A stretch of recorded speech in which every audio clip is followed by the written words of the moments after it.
পুজোর ছুটিতে শহরের ভিড় থেকে একটু দূরে প্রকৃতির মাঝে 2 দিন কাটানোর প্ল্যান করছেন? তাহলে গজলডোবা হতে পারে আপনার নেক্সট গেটওয়ে। আর আজ গজলডোবায় আমাদের ঠিকানা ভোরের আলো। কিন্তু পুজোর সময় এখানে থাকা কতটা কমফর্টেবল হবে, রুম কেমন, খাবার কেমন, প্রপার্টির পরিবেশই বা কেমন, আর সব থেকে গুরুত্বপূর্ণ, এই স্টের জন্য যে খরচ সেটা আদৌ কতটা জাস্টিফাই করে। আজকের ব্লগে ভোরের আলোকে একবারে শুরু থেকে শেষ পর্যন্ত আপনাদের ঘুরিয়ে দেখাবো। তাহলে চলুন দেখে নেওয়া যাক গজলডোবার ভোরের আলো।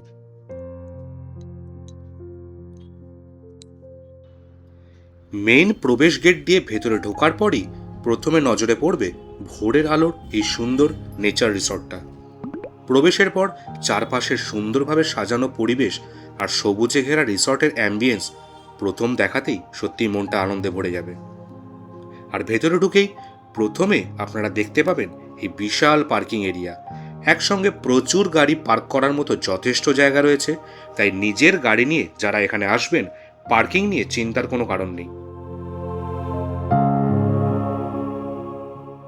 চলুন এবার আমরা একটু এগিয়ে যাই রিসেপশনের দিকে, দেখে নেওয়া যাক অতিথিদের ওয়েলকাম করার জন্য এখানে কি ধরনের অ্যারেঞ্জমেন্ট রাখা রয়েছে।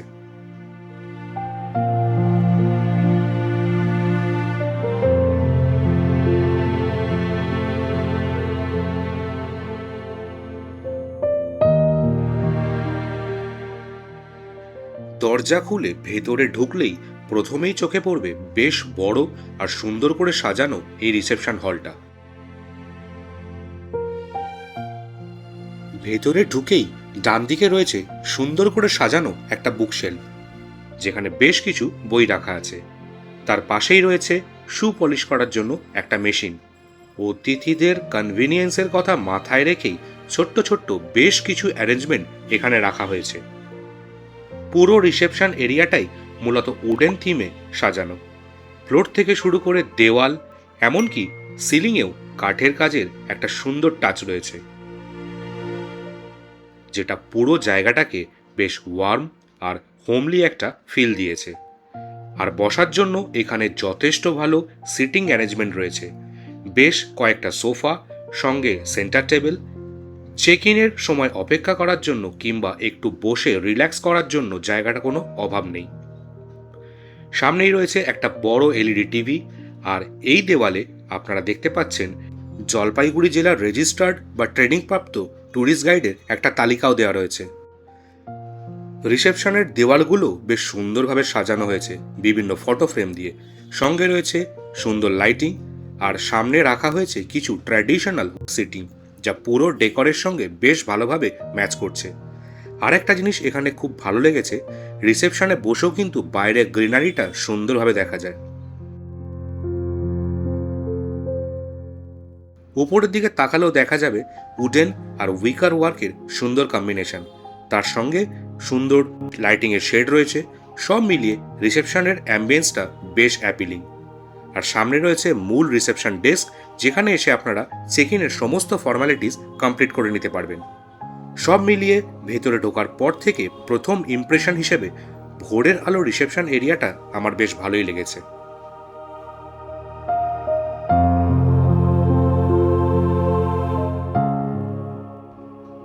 রিসেপশনের সমস্ত চেক ইন ফর্মালিটিস কমপ্লিট করে এবার আমরা এগিয়ে চললাম আমাদের রুমের দিকে।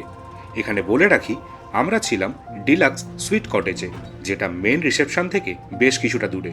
তবে চিন্তার কোনো কারণ নেই, কারণ অতিথিদের যাতায়াতের জন্য এখানে খুব সুন্দর ব্যবস্থা করা আছে। রিসেপশন থেকেই টোটোতে করে আমাদের পৌঁছে দেওয়া হলো আমাদের কটেজের সামনে। আমরা এসে পৌঁছে গেছি আমাদের কটেজের সামনে। এবার চলুন আর দেরি না করে ভেতরে ঢুকে এক এক করে দেখে নেওয়া যাক ঘরের মধ্যে কি কি রয়েছে, আর আমাদের এই ডিলাক্স সুইট কটেজটা আসলে কেমন।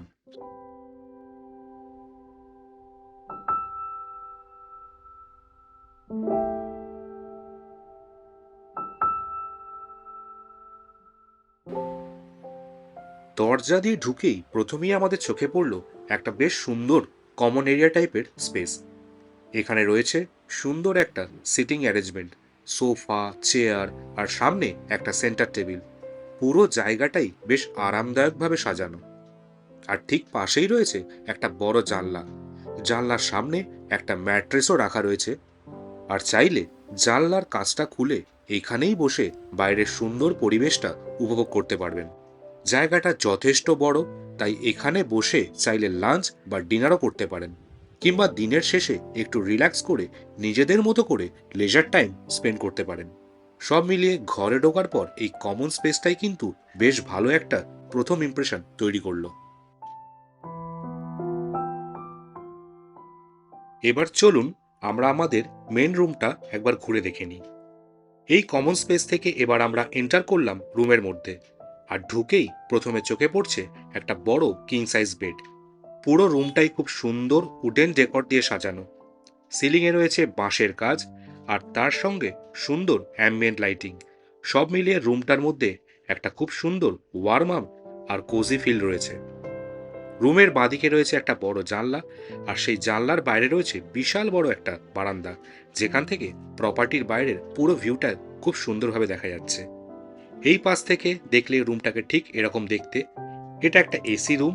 বেডের দুপাশে রয়েছে দুটো বেড সাইড টেবিল, আর পেছনের দেওয়ালে যে সুন্দর সুন্দর লাইটিং শেডগুলো রাখা রয়েছে সেগুলো পুরো ঘরের ডেকোরের সঙ্গে খুব ভালোভাবে কমপ্লিমেন্ট করছে।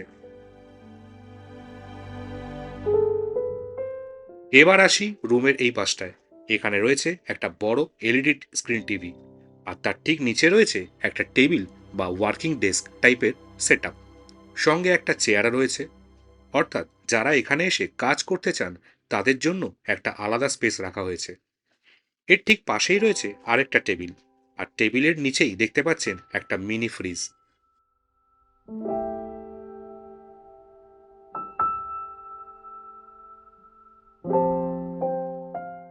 উপরে রয়েছে দুটো কমপ্লিমেন্টারি ওয়াটার বটল, সঙ্গে টি কফি পাউচ, দুটো পরিষ্কার কাপ, গ্লাস এবং একটা ইলেকট্রিক কেটল।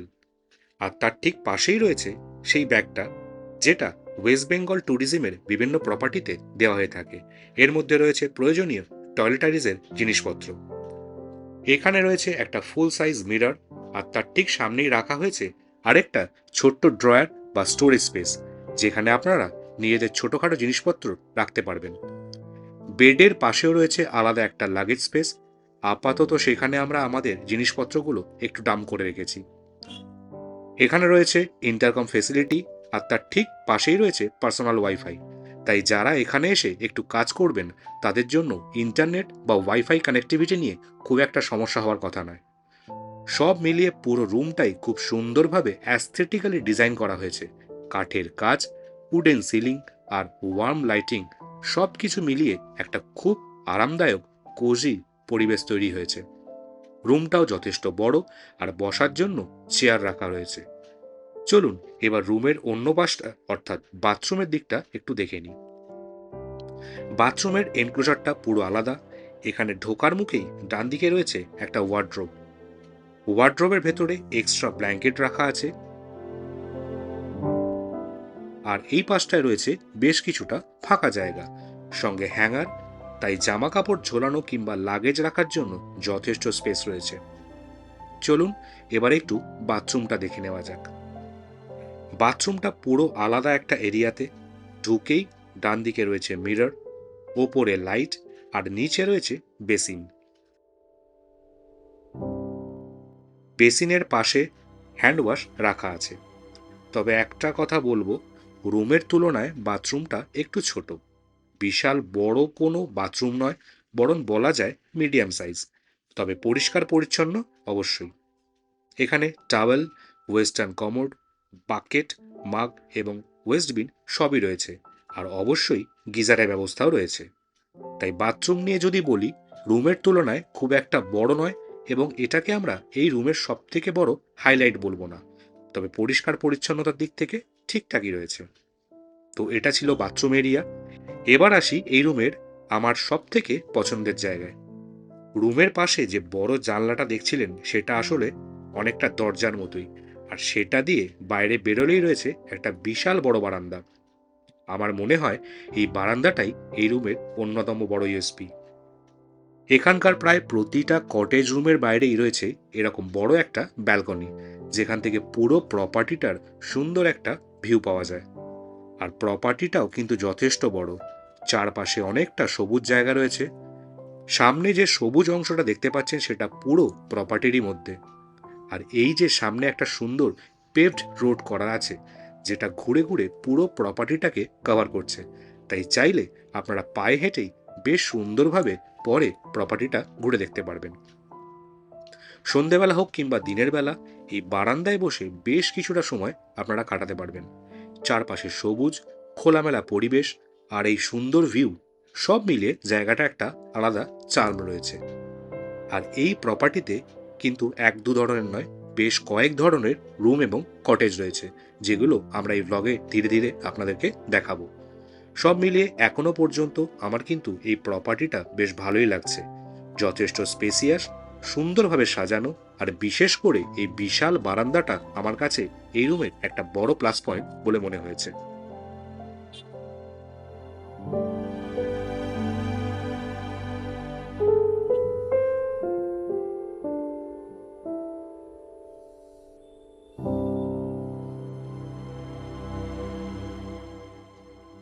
সামনে যে কটেজগুলো দেখতে পাচ্ছেন এগুলো হচ্ছে ডুপ্লেক্স কটেজ, অর্থাৎ এই কটেজগুলোর গ্রাউন্ড ফ্লোর এবং ফার্স্ট ফ্লোর দুই তলাতেই থাকার ব্যবস্থা রয়েছে।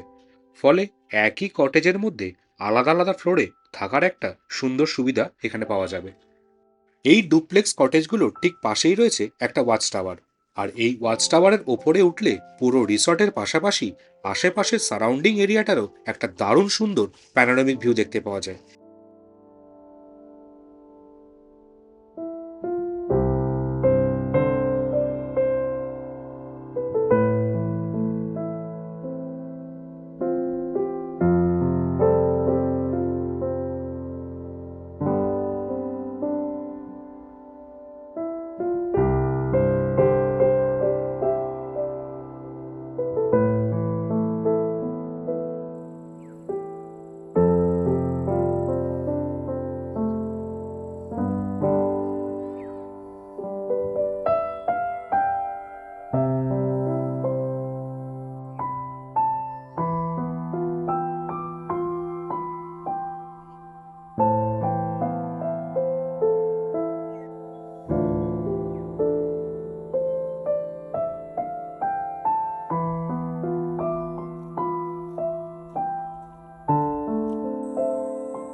এখানে রয়েছে একটা খুব সুন্দর রিডিং কিয়স্ক, চারপাশটা পুরো কাঁচ দিয়ে ঘেরা, আর ভেতরে রয়েছে বেশ কিছু বইপত্রের সংগ্রহ।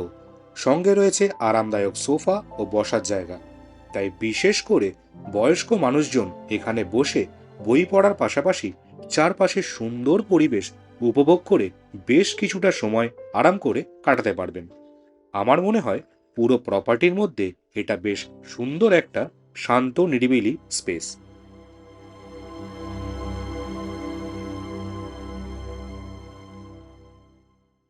চলুন সবশেষে এবার দেখে নেওয়া যাক এই প্রপার্টির রেস্টুরেন্ট এরিয়া। রেস্টুরেন্টটা বেশ সুন্দরভাবে সাজানো হয়েছে।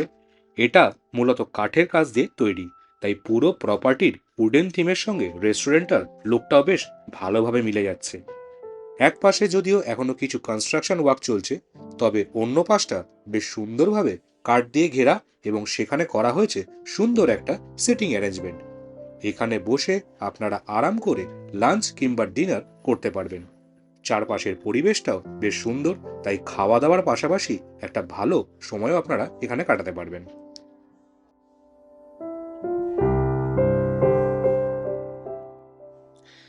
তো এই ছিল আমাদের আজকের পুরো প্রপার্টি ট্যুর।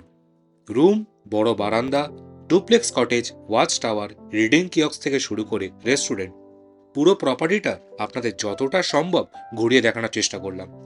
সবকিছু মিলিয়ে আমার ব্যক্তিগতভাবে এই জায়গাটা বেশ ভালো লেগেছে। বিশেষ করে চারপাশের সবুজ পরিবেশ, স্পেসিয়াস প্রপার্টি, উডেন ডেকর, আর কটেজের সঙ্গে থাকা বড় ব্যালকনি, এই জিনিসগুলো সত্যিই বেশ ভালো লেগেছে। আর যারা পরিবার নিয়ে একটু শান্ত নিরিবিলি পরিবেশে সময় কাটাতে চান, তাদের জন্য এটা বেশ ভালো একটা স্টে অপশন হতে পারে। তাই ওভারঅল কিছু ছোটোখাটো বিষয় বাদ দিলে স্টে এক্সপিরিয়েন্স আমার কাছে যথেষ্ট ভালো ছিল। সবশেষে যদি আমাকে একটা ওভারঅল ভার্ডিক্ট দিতে বলেন, নেচার, স্পেস, অ্যাম্বিয়েন্স আর ফ্যামিলি স্টের কথা মাথায় রাখলে এই প্রপার্টিটা আমার কাছে অবশ্যই একটা কনসিডার করার মতো অপশন। তো আজকের ব্লগ এখানেই শেষ করছি। ব্লগটা ভালো লাগলে লাইক, শেয়ার আর চ্যানেলটা সাবস্ক্রাইব করে আমাদের সঙ্গে অবশ্যই থাকবেন। আবার দেখা হবে নতুন কোনো জার্নিতে। Till then, keep travelling.